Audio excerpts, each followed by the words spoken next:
What's going on, Steel Ankles fans? We're back, and we got a rolling chassis. Maybe not. Oh, well. We tried. So I'm here with Grant and Connor tonight. They came over. We're just hanging out. And since it's not a rolling chassis, what is it, Grant? I mean, it's a floating chassis right now. That's exactly right. It is a floating chassis. So, I also got the gas tank. I got a new gas tank for it. And I got the sending unit in there, which I'm hoping that's going to work, because the sending unit was advertised as a 5/16, but when I measured it, it actually comes at 0.375. So it's actually 3/8, not 5/16, but the other fuel line is 5/16. So I'm hoping a 5/16 fuel line will squeeze onto that 3/8 line, because it's the correct part number, but evidently that's just how they make it now. I don't know. So here's the new fuel tank. Also, I've been wire wheeling this filler neck here. Trying to get that cleaned up because the gas is up from the rear here. And I also been working, my wife and I have been working on these tail lights here, trying to get them all cleaned up. So yeah, still no rolling chassis at this point. Very disappointing. How long is it going to take me, Grant? However long it takes for some wheels to roll up in here. It's probably true. What do you think? For the whole project? No, just to get to a rolling chassis. Man, I mean, I'd say a couple weeks. Yeah, I was hoping I'd be already there yet, but the lack of wheels and tires really jammed me. So everybody asks me what I'm going to do with this car. If this was your car, what would you do with it? Oh, man. At this point, I think you're doing a pretty dang good job. Now, I like how you're incorporating a little bit of lowering, because I would probably slam it on the ground, I'm not gonna lie.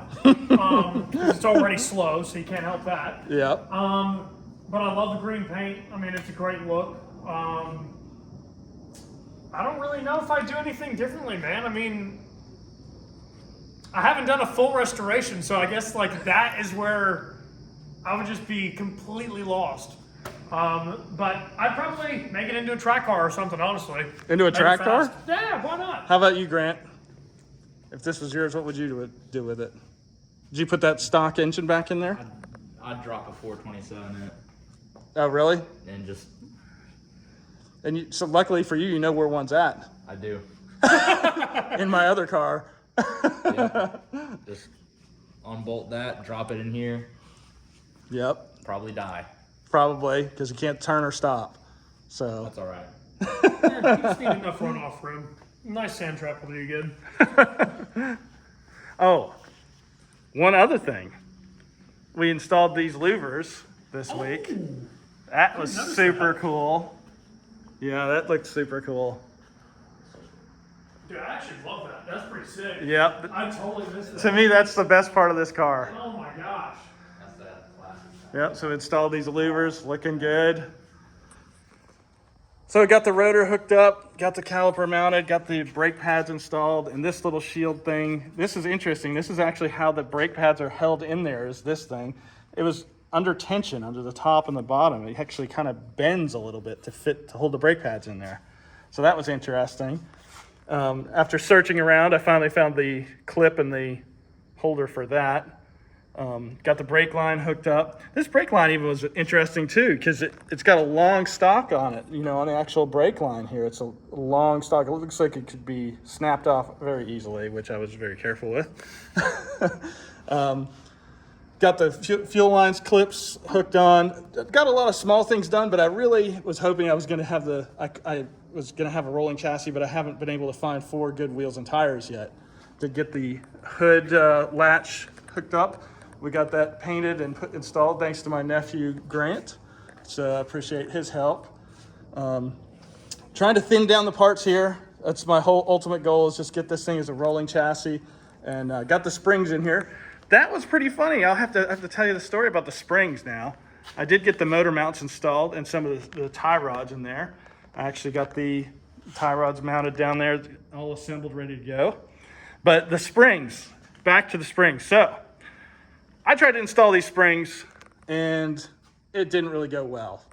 So I tried to install it, wouldn't go in there, and then I ended up tried to use I went to rent a spring compressor, but evidently this spring compressor and these type of cars go inside the middle and clamp on from the center, and you screw it on from the top. The one that they sell now, because you can't rent it anywhere, it was too big for these springs, I guess because it's a lowering spring, 1 inch lower. So I got frustrated, and I finally just took a McPherson strut spring, which is a compressor, and I compressed this side and this side. And after a bunch of screwing around, the spring flew out and bounced off the ground. It was all kinds of fun. I finally got the thing in there, and so on the other side, I said, I was so frustrated with all that, I just went back to what I know best, which is just brute power, and I just rammed it in there. And that worked so much better. So if you have lowering springs on a 66 Mustang, just ram it in there. And if you get hurt, it's not my fault. So take that under your own advisement. But yeah, I also got the shock tower. I got those things painted and installed. They use some interesting screws on those on the top of the shock towers. They are actually these flat things here. These flat-headed screws. Oh wow, that's interesting. So It's like a lag screw. yeah, so they actually sit in a little bit of a triangle up there. You take 3 of them and they slide into a slot. Now these are so bad I had to find other ones that were better looking. But you take 3 of them and that's how they kind of sit up in there. So also a lot of just terrible boring work like wire wheeling and painting these bumper brackets, and Grant's been helping me. So moving forward next, to get a rolling chassis, I need to sand and paint this dashboard with the correct satin black paint. That's been a chore in itself, trying to figure out the correct paint to paint it. So once I get the dash painted, then I'm going to install this steering column here. And since it's a GT car, this steering column, it actually is a faster rate steering wheel, which you can see how brutally fast the steering rate was. It's very slow. But yeah, so I'm gonna put that steering rack in there and then hook up the tie rods, get the tie rods all hooked up. And then at that point, all I need is wheels and tires, which I still don't have. So I'm gonna have to buy some. What's going on, Steel Ankles fans? As you can see, we have touchdown. Finally, a rolling chassis. It's been a lot of work. I've been actually very busy with prepping for the track, so I didn't make a video the last 2 weeks, but still been working on it. I went and bought these wheels and tires used from a guy that's local here. I think they're pretty cool, these style steel GT wheels. And got the louvers in, they're looking cool. Installed the brake lights, and also ordered a gas tank. Haven't installed it yet. I've been doing a lot of prep work, had to sand and paint the filler tube here. This goes here as a filler neck for the gas tank. And just all kinds of little things. Bolted the brackets in for the trunk, and it's been a busy couple of weeks. Went and bought the wiring harness, started running the wiring right now. That's the stage I'm in right now. But I'm just glad I got it down on the ground now. It can hold its own weight. I still have it strapped because it's still pretty light. Got the tie rods all connected in there. I have not installed the steering box because I have to do the wiring under the dash next.